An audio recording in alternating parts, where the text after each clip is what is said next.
Palma di Montechiaro come si prepara a questo evento?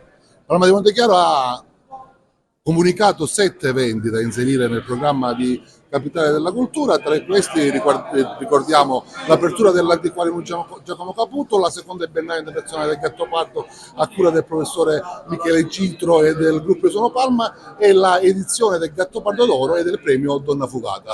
Daremo il nostro contributo per questo grande progetto. Siamo accanto alla città capoluogo. Sindaco, che effetto fa essere presente come Ioppolo? È una bella emozione essere qua presente all'inaugurazione della Capitale della Cultura. Anche Ioppolo sta partecipando all'invio di una serie di progetti da inserire durante l'anno della Capitale della Cultura. L'evento clou che noi vogliamo sempre sponsorizzare è la Sagra del Melone Giallo, che sarà nella prima settimana del mese di agosto del 2025.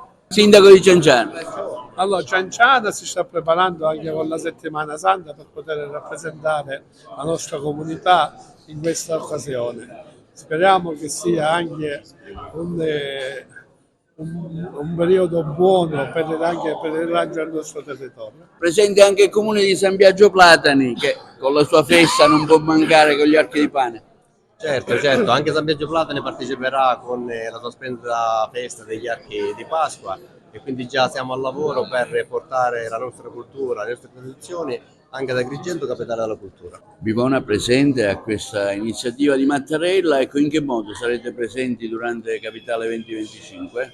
Allora, saremo presenti a questa importante opportunità che ha la provincia di Agrigento attraverso la partecipazione di alcuni eventi che proporremo nel programma diciamo che si sta definendo. Abbiamo fatto una riunione qualche settimana fa e ora proporremo degli eventi che inseriremo all'interno del programma di Agrigento Capitale della Cultura. Sì, buongiorno a tutti. Anche Comitini sarà Capitale della Cultura. Da noi sarà la prima settimana di luglio, dove ricorderemo il 3 luglio del 1859, quando i patrioti comitinesi per primi issarono il primo tricolore ad Agrigento. Dopodiché faremo le serate culturali, le miniere di Pirandello, quindi sarà un percorso culturale nella storia del comune di Comitini. Ecco, tra i sindaci anche il sindaco Martello?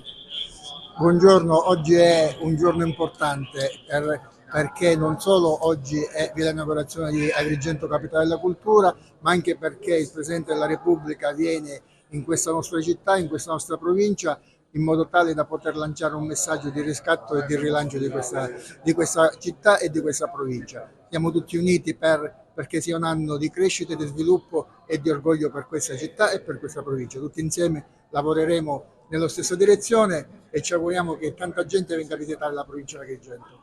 Racalmuto presente, la città di Sciascia, ecco, brevemente come parteciperete voi a questo evento? Assolutamente sì, una giornata straordinaria, una grande vetrina nazionale e internazionale per Agrigento, per l'intera provincia e anche per la Sicilia. Giustamente il Racalmuto è presente, la Fondazione Sciascia, Teatro, Castello. Abbiamo in parte partecipato al dossier per la nomina di Agrigento Capitale Italiano della Cultura 2025, parteciperemo attivamente anche alle manifestazioni, abbiamo dato piena disponibilità, Racalmuto c'è.